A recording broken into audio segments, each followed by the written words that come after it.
The first scene of the movie depicts Dr. Freddy Jinwala, a socially awkward dentist sitting at a cafe while waiting for his date. We discover that Freddy has been searching for a soulmate for 5 years without success.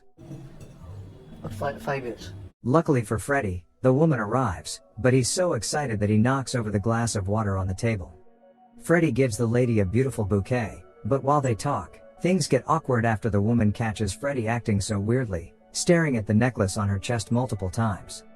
The woman stands up in anger but curtly reveals that she had an appointment with a client. She tells him that she'll get back to him later, but we notice that she has left her bouquet. Freddy realizes that she won't be calling, and he is hurt by the negative outcome of his date, and spends another lonely night painting planes with his best friend, Hardy.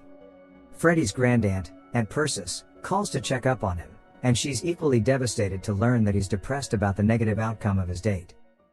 The next day, Freddy goes about his normal routine at work, but once he gets home, he receives a call from a woman who discovered him on a dating app. She tells Freddy that she has studied his profile, and believes that they are a perfect match. She fixes a date with Freddy, and Freddy asks them to meet at Blue Cafe, the same place he met his previous dates. The following day, Freddy gets a beautiful bouquet, and waits for the woman for what seems like an eternity. He soon realizes that the woman is unlikely to show up. As he's about to leave, a group of friends mock him about wasting his money on expensive flowers, and the men repeat the exact same words that his date had said. Here Freddy realizes that they had probably impersonated a woman and set up the date in the first place. Meanwhile, a Blue Cafe employee reveals that Freddy has been coming over for the past 5 years, and feels sorry for him.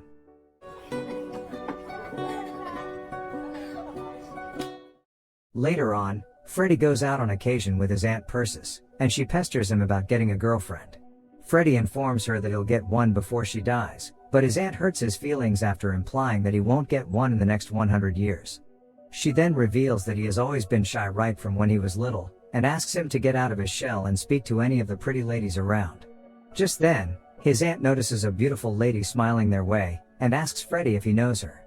Freddy looks at the lady, and is awestruck by how beautiful she is.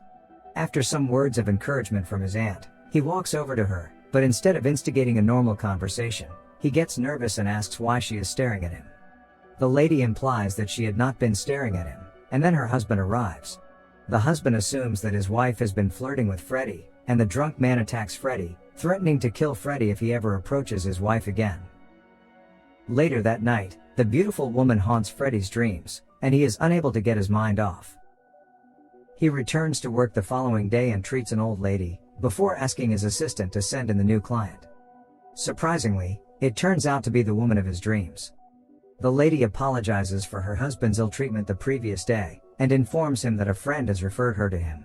She introduces herself as Kainaz, and tells him that she would like to remove her wisdom tooth.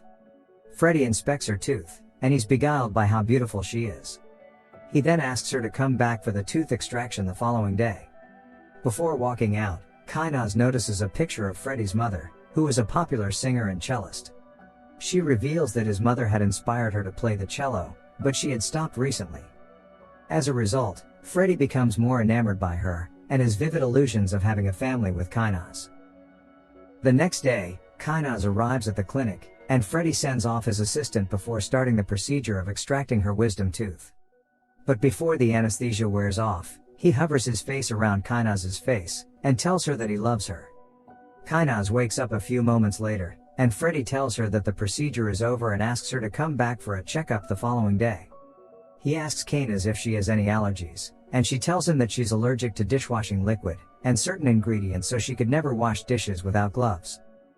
After she leaves, he looks up her medical records, obtains her address, and makes the decision to pay an unannounced visit. Later, Kainaz returns home to a brooding husband, Rustom, who asks her for dinner. She informs him that she had visited the dentist to get her tooth fixed, and had not gotten around to fixing dinner. Rustom, who hasn't eaten all day, is so hungry that he blames his wife for it.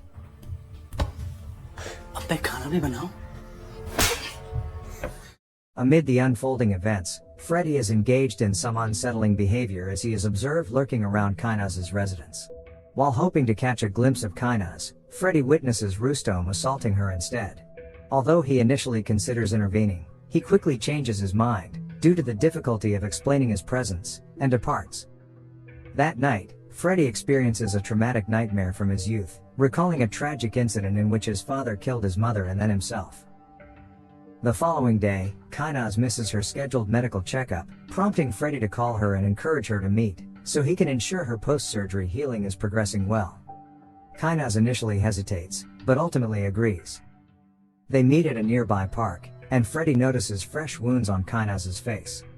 Concerned, he questions her, leading her to reveal that she is trapped in an abusive relationship with Rustom, and fears for her life if she attempts to leave.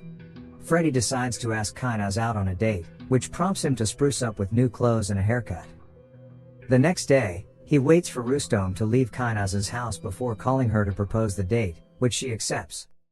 As Freddy and Kainaz spend more time together, their feelings for each other grow, and it doesn't take long before they fall in love. During a movie date at the cinema, Freddy starts kissing her, and they share a passionate kiss, but Kainaz abruptly leaves afterward. Freddy tries to contact her later, but she remains unresponsive.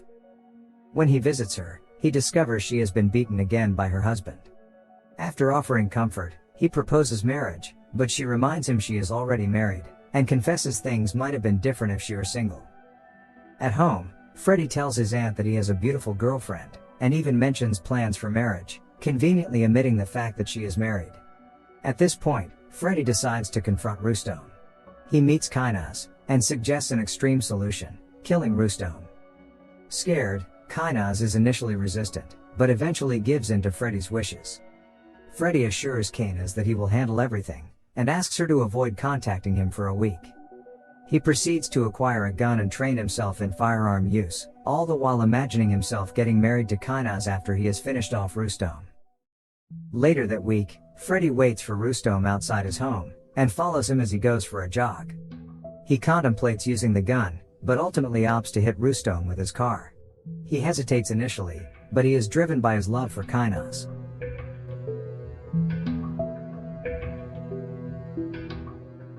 He runs over Rustom 3 times, eventually killing him. After taking Rustom's life, Freddy cancels his appointments, and retreats to his family's farmhouse in the village for a week. When he arrives in the village, he envisions a future with Kainaz. As time passes, the police investigate Rustom's death, but are unable to find any evidence. To divert attention away from himself, Freddy engages in charitable work for the local villagers for several days. Before returning to the city, Freddy finds some guy, and gets his car fixed, and heads straight for Kainaz's apartment. However, when he visits Kainaz, he is surprised to find a stranger, Raymond, opening the door. It turns out that he is Kainaz's secret boyfriend, and Kainaz asks Freddy to leave, leading Freddy to question the situation. Freddy soon discovers that Kainaz has been using him to eliminate Rustom.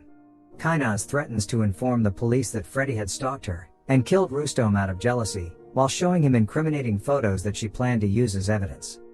Enraged, Freddy approaches Kainaz menacingly, but Raymond intervenes. He beats Freddy to the ground, while Kainaz says he will never fall in love with a freak like him. Dejectedly, Freddy returns home and wallows in sorrow, while Hardy tries to calm him down. In the meantime, Kainaz and Raymond discuss their plans to expand Rustom's restaurant into a global enterprise, fulfilling Kainaz's long-standing dream of owning her husband's restaurant. The next day, Freddy destroys all the clothes he bought for his planned date with Kainaz. He then visits her restaurant, where he orders a drink, and observes Kainaz and Raymond. Raymond confronts Freddy, but Kainaz intervenes. Freddy orders a drink repeatedly, but Raymond collects his drink from the waiter, and spits in it before giving it to him. To his utter surprise, Freddy drinks it with a calm expression on his face. Freddy simply asks Kainaz to apologize to him, but Raymond does this to him instead. Raymond warns Freddy that they have those photos of him stalking Kainaz, and all the messages he sent her, and if he doesn't stop this nonsense, he will give them to the police. Determined to get back at Kainaz and Raymond, Freddy waits for them to leave their apartment, then hires a locksmith to break in. He switches Kainaz's face wash with liquid dishwasher detergent, and adds salt to their food, exploiting Kainaz's allergies. Unexpectedly, Kainaz and Raymond return early, prompting Freddy to hide on the balcony. While the couple shared an intimate moment in the adjacent room, Freddy adds sleeping drugs to their food, before making his exit. That night, Freddy sneaks back into their apartment, finding Kainaz and Raymond in deep sleep. He accesses Kainaz's phone and sends himself a warning text from the device. He then deletes any incriminating photos from Raymond's phone.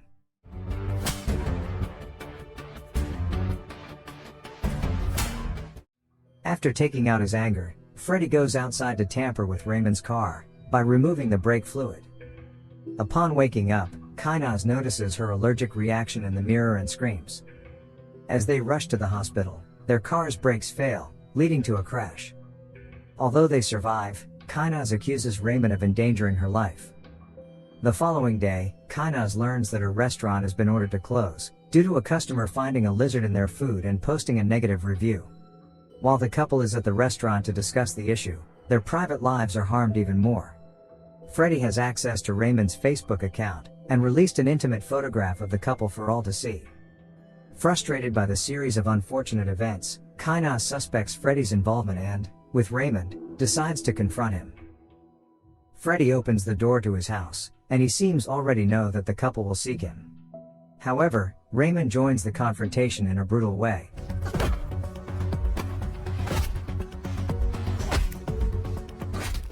Surprisingly, Freddy always seems to be one step ahead. He has already called the police before the couple arrive.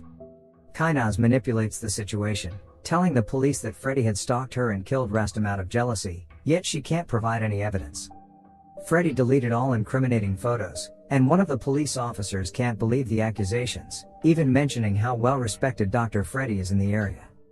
He orders Kainaz and Raymond to leave, and Freddy smiles with satisfaction as his plan appears to be working. A few days later, after taking a peaceful walk with his aunt, Freddy returns home, only to discover a bullet in front of his door, and that his apartment has been demolished. He calls Kainaz, and tells them that he already knows they were behind this, and that's why he left the snake in their apartment. Hearing this, the two begin to panic and try to find the snake, but fail. For their own safety, they decide to stay in a motel because the snake could be anywhere. In the motel, they gleefully inform Freddy they had turned his beloved turtle, Hardy, into soup. Freddy checks his CCTV footage, and here is when he finds out that the couple did indeed murder Hardy, while Kainaz suggests they have to get rid of Freddy. Because of this, a vengeful feeling ignites within him, and after disposing of Hardy's belongings, he decides to exact proper revenge. Using his high IQ, he instructs a homeless man to inform the police that he witnessed Rustom's murder. He tells him his license plate number, and pays the man. As a result, the police come to Freddy's clinic, and interrogate the doctor. Freddy lies and tells them that Raymond had taken his car to kill Rustom, and proves it by showing the false messages which he had sent himself secretly when he was in Kainaz's apartment. The cherry on top is the undeniable CCTV footage of Raymond's break-in at his apartment. Now that Kainaz and Raymond are the main suspects, the police contact the couple, requesting their presence at the police station for a statement. After the call with the police ends, Freddy, who is now on his way to his remote house in the village, calls them and tells them that he can make all of this stop if they come and apologize to him in his farmhouse. Freddy casually asks them to bring a suitcase along, citing that he'll bring something back upon his return. Desperate, the couple reluctantly agrees, but their true intentions are to kill him in that very house. Sometime later, Kainaz and Raymond pull up to the farmhouse, where Freddy warmly welcomes them, concealing his simmering rage. While offering them a drink, he casually pulls out a gun and places it on the counter before pulling out a bottle of wine. Raymond discreetly signals Kainaz to seize the weapon, so Kainaz slowly approaches and says sorry for what she's done. However, her facade crumbles as she takes Freddy's gun, and she asks Freddy if the gun is his father's gun, adding that killing him with it will be even more embarrassing. Kainaz's sinister plan takes a twist when she pulls the trigger, only to discover that the gun contains no bullets. Raymond seizes the moment, launching an attack on Freddy, who quickly retrieves a flashlight. Raymond makes fun of Freddy's flashlight, but inside it hides a shocking secret, a taser. And so, Freddy manages to incapacitate both Raymond and Kainaz. Moments later, the couple regains consciousness, bound to chairs. Freddy, with a sadistic glint in his eye, brandishes a dentist's kit, reminiscing about a time when tooth extractions were performed without anesthesia.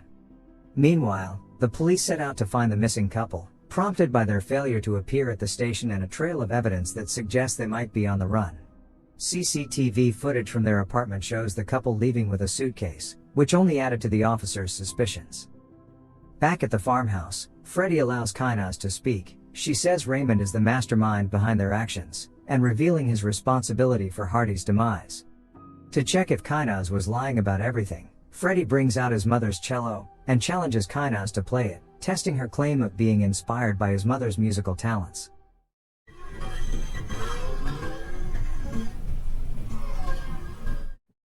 Well, Kainas' lie is out. Just as Freddy thought it would be, this girl can't play the cello when she fumbles with it. Freddy returns her to her chair, and with chilling determination, he proceeds to extract every single tooth from both Raymond and Kainas, all without the mercy of anesthesia. Their agonizing torment finally comes to a gruesome climax as Freddy, devoid of remorse, deposits the couple into a freshly dug grave. The pain they endure is excruciating, as they lay helpless, waiting to be buried alive. As Freddy buries Kainas, he confesses that he still loves her, and with a bitter sense of irony, he realizes the cruel joke that life has played on him. The movie concludes with Freddy lying between the buried bodies. A smile dances across his face before the screen